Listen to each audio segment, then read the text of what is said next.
Amici e amiche della Finestra sulla Sicilia, ci troviamo quest'oggi in compagnia del professor Antonino Russo, linguista, che tu tra l'altro quante lingue conosci? Parecchie, non lo diciamo. Per non fare spaventare.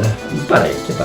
Adesso tra l'altro mi dicevi Ho che iniziato lo studio del cinese. del cinese. E piano piano sciorineremo un pochettino tutti quelli che sono detti siciliani, che magari sono di uso comune, però noi non sappiamo qual è l'origine di queste parole, di questi proverbi.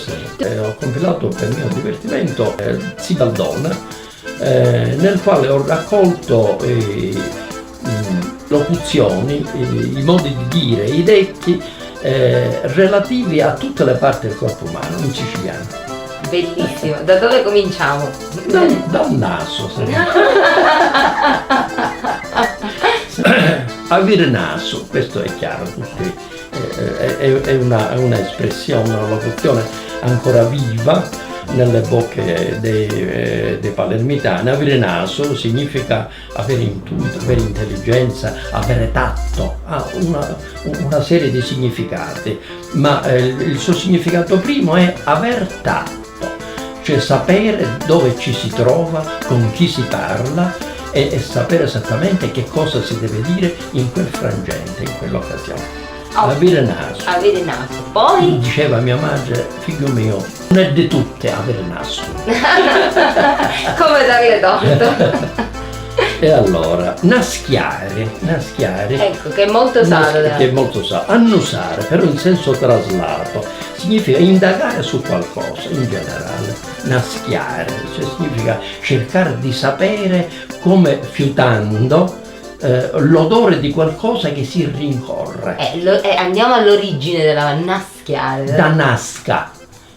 Che è diciamo un accrescitivo, spregiativo del naso.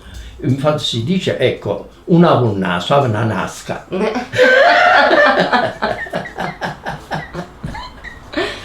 Meraviglioso. A proposito di Nasca dovrebbe esserci pure cognome, dovrebbe fare anche, cognome. sì, è un soprannome diventato cognome. Nasca. A proposito di naso grosso, c'è un detto che fra le locuzioni che hanno come punto di partenza il naso, io ritengo che sia la più divertente delle locuzioni. Si dice per esempio di un naso grosso, l'uso naso c'è di fare un mascio e un picciotto.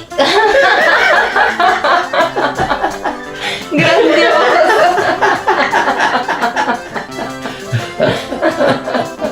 Letteralmente col suo naso si possono fabbricare un mastro e il suo apprendista.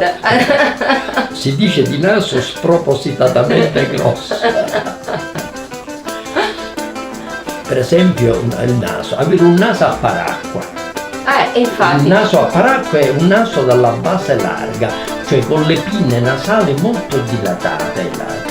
Quindi, da sembrare quasi un ombrello. Da sembrare un ombrello, da parare la bocca dalla pioggia.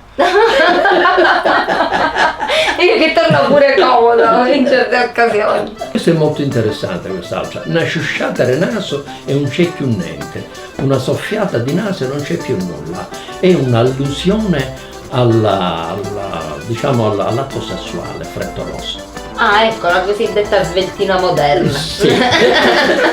Se avete delle curiosità, quali per esempio conoscere magari l'origine del vostro cognome o di un detto siciliano, di una parola che magari vi ha seguito un po' durante il percorso della vostra vita e volete conoscerlo, fatecelo sapere attraverso il blog o la pagina di Facebook della Finestra sulla Sicilia, in modo tale che noi lo rivolgeremo al professore Russo, che ci darà l'origine e l'etimologia dei termini e dei detti magari siciliani, ecco, perché no, quindi soddisferemo le vostre curiosità. Sì, il professore Russo deve precisare una cosa, che tutto quello che esce dalla sua bocca è mera ipotesi. Però documentata, mera ipotesi documentata. Mera ipotesi, perché è un campo in cui Certamente si hanno certezze, ma non tutte le certezze, quindi bisogna tenere in questo genere di scienza un atteggiamento serio, e l'atteggiamento serio è quello dell'ammettere l'ipoteticità delle proprie acquisizioni. Quindi è vero fino a prova contraria. Fino a prova contraria.